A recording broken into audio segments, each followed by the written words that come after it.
Here we are again. I'm Jeff Schwartz from Schwartz Performance. We had a great time at SEMA and the Muscle Car and Corvette Nationals. Here we are for our December shop update video. Let's go out and see what we got going on this month. This LT4 powered Bandit Trans Am is back from the interior shop. And next we've got to get the front end aligned, dyno tune it, and drive it a little bit more. This is that 73 Le Mans. We have the leather wrap dash installed, and we got one of the seats in there. These are Mercedes seats that have been reupholstered, so one of them is in there, working on getting the other one in and wrapping this project up. This Elephant-powered 1970 Charger now runs, and we still have a lot of wiring to do. This has one of those infinity box setups, and it's quite the task to get everything hooked up and working on that stuff. Well, right here we've got Mopar Row. We've got this Challenger that's been completely fabbed and ready for final bodywork and paint. We've got this one waiting for the chassis to get finished up. And then we got that one waiting for the bills to be paid. Here's another new project that just arrived. It's a 57 Chevy with a nasty sounding big block in it. This thing shakes the ground when it comes driving by. It's got some massive tires on there, the twin antennas, and you gotta love the fins on this 57 Chevy. Anyway, it's getting a Schwartz G machine chassis, of course, but it's also getting an even nastier big block. Rumor has it it's gonna be a 632. This thing should be quite a wild ride. And yet another new project has arrived, this late 50s Suburban. What makes this cool is it's actually the GMC version, which is even more rare. Anyway, we've got a lot of rust repair to do on that, and we got to fabricate floors and so forth. So we're going to get started on it pretty soon here.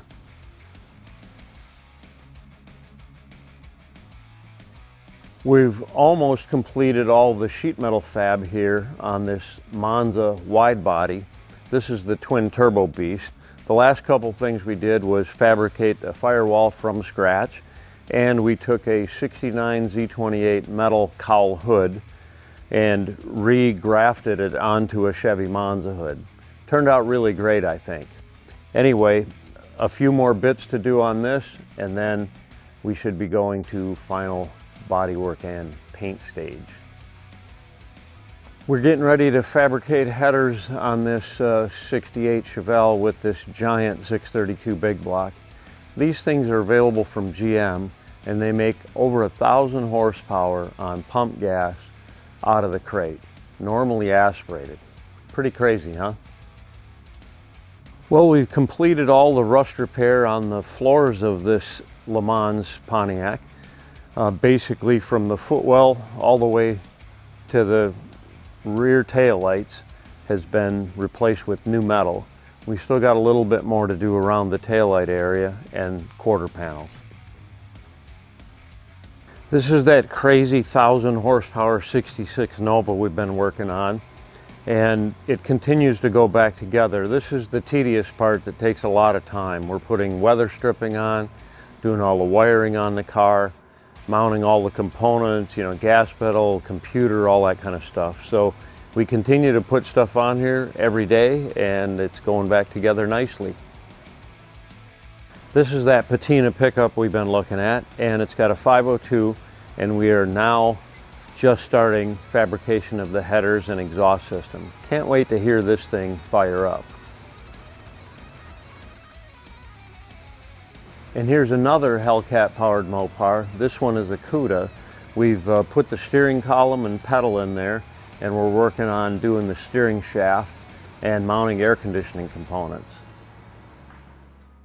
And this 54 wide body Studebaker is going back together as well. As you can see, we've got our Studebaker emblem here in script form, and the drip molding has been installed, also the V8 emblem here. An interesting piece of history, Studebaker actually had an emblem on these cars in the early days that was almost like a tri-shaped star, and Mercedes ended up suing them for infringement. Also, an interesting fact is Studebaker was the importer of Mercedes back in that era. So that was kind of a weird deal. Anyway, they quickly took off the bottom of that star and added an 8 on the top of it. So it's got kind of like this V8 emblem instead of just the single star. But early cars had those other emblems, and later ones got this emblem. This is the one-of-one limited edition Schwartz G-Machine chassis for the 67 Dodge Monaco wagon. As you can see on the floor right there, we've got the transmission and the Hellcat engine, which is going to be placed in here on Monday, and it'll be going under that Monaco wagon that's right over there, probably on Tuesday.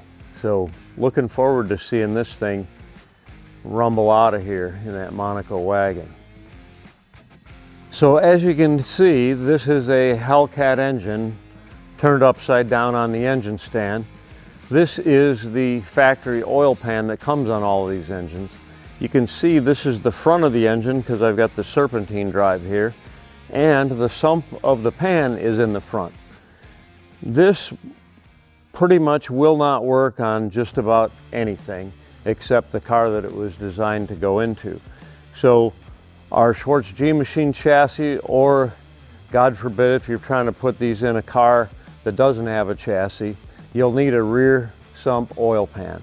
So we've been using the one from Milidon, and we stock these as well. So if you happen to do one of these and those are out of stock everywhere else, I still have a good inventory of them, and we can help you out with them. And we're as competitive as any of those mail order companies. We might even save you a couple bucks. Another thing that comes in handy is the firewall clearance on these engines. They got this big, gigantic, real tall port for the intercooler cooling system that goes on the back of that engine. And it's quite tall, and it gets into the firewall on just about anything that you're going to put it into. So you could carve the firewall out and, you know, notch it or do something like that, or you could buy these nifty pieces that we make that are a billet manifold that allows you to put AN fittings instead of hose clamps, and it saves you about 1.5 inches of clearance there on the firewall. So we put these on all of our engines. They're available in the natural billet finish or black anodized, but that's a problem solver. We don't come out with products that are a gimmick. They're usually a problem solver. So anyway, there you have that. And then you may also notice that there's a nifty engine mounting bracket there. We also manufacture these engine lifting plates for Hellcat engines. They come in real handy because you don't want to drape a chain over there and damage your supercharger or break off a sensor. So they come in raw finish, and they bolt on like that on the rear, and this other one bolts on the front on this other side. So those can be found on our schwartzperformance.com website under products. All of those, including the oil pan. So if you need any of that stuff, click on that and we can help you out. This is the 79 Corvette that we looked at a month or two ago, and this is going to be our shop autocross car, replacing our legendary 65 Pontiac Tempest. This car was stored in a barn, as we discussed previously, and mice got into the frame rails, built nests, and rotted out both sides of the frame rails. So it needs a new frame. It's a shame because it's a 53,000 mile original car, and it's in pretty good shape. The engine absolutely purrs like a kitten. The owner put stabilizer in the fuel tank and ran it a little bit. So all we did was prime the carburetor, put a new battery in it, and the thing started right up. So we're going to initially use that engine. I'll put a custom grind cam, some good high flow heads on it, and we'll see what kind of numbers we can get out of that. And we've been doing some 3D scanning here. I'm hoping my buddy Murray Paff can come up with some great graphics, and then I'll have Greg, formerly of Sticker Dude Designs, do the wrap on it. His new company is called Z Wrap, and he's in Woodstock, ironically in our old shop at 1115 Rail Drive. So anyway, he'll probably be doing the wrap on this for us, and then Murray's going to come up with the details. He's always got some creative ideas, and hopefully we can do something patriotic and also be kind of cool. So that's what we have going on here. I did order Forge Line wheels for this on, well, yesterday, I guess, or the day before yesterday, on Wednesday.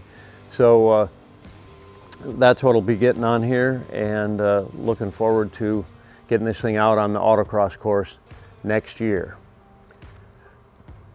That's all we have for this month, December, and please have a Merry Christmas and Happy Holidays, and be sure and hit that subscribe button, and we will see you next month.